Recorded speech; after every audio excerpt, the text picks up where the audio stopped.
Hello guys! Magandang hapon sa inyong lahat. Alam nyo ba guys, marami na naman na restricted and limited kay Meta. Ituro ko sa inyo guys kung paano ito maayos, lalo na sa mga naka-verified based on my experience. Ito guys, ipapakita ko sa inyo ha kung naka-verified ba ko or hindi. Ito guys oh, ito yung Facebook ko na naka-verified. Yung may blue tick sa gilid ng pangalan ko guys. Ayan, pakita ko sa inyo. Ayan guys, ipapakita ko sa inyo kung paano based on my experience. Depende lang to kung effective sa inyo kasi yung iba kong kasama hindi effective. Pero yung iba kong nabigyan din ng guide, effective naman sa kanila. Photos lang yung binigay ko sa kanila ngayon, binidyo ko para mas makita ninyo guys. Ito guys oh, backcam ko lang guys, wait. Pag naka-verified na kayo sa Facebook nyo or page nyo, ito lang gawin nyo oh. Punta kayo sa professional dashboard muna. Next, hanapin nyo yung tools, monetization. Yung akin guys, okay na kasi. Pero kung nakalagay dito sa inyo guys, oh, screenshot nyo yung lost access ba yun or limited. Ganon guys, screenshot nyo muna guys para for proof para mamaya kasi isisend natin kay Meta. Ayan, screenshot nyo yon. Next na screenshot nyo yung profile recommendation. Ayan, screenshot nyo din. Pag natapos nyo na screenshot, punta na tayo sa dito sa Facebook natin. Nakikita nyo yung 3 dots guys. Ito guys oh, 3 dots. Ito. Click nyo yan. Pag na-click nyo na, click nyo din tong Meta Verified. Ayan.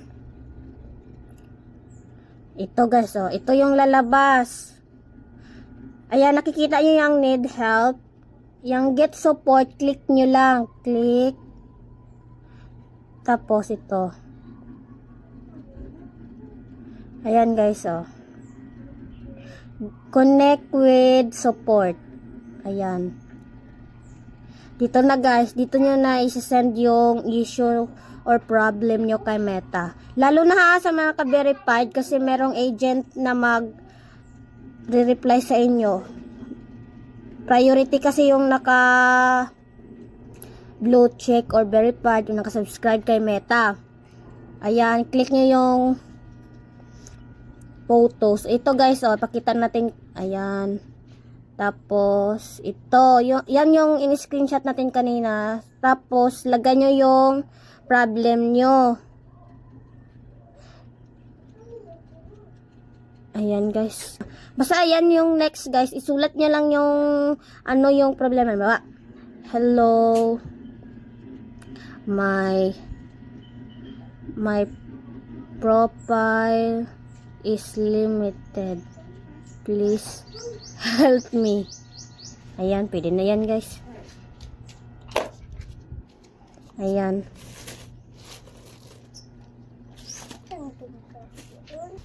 Limited and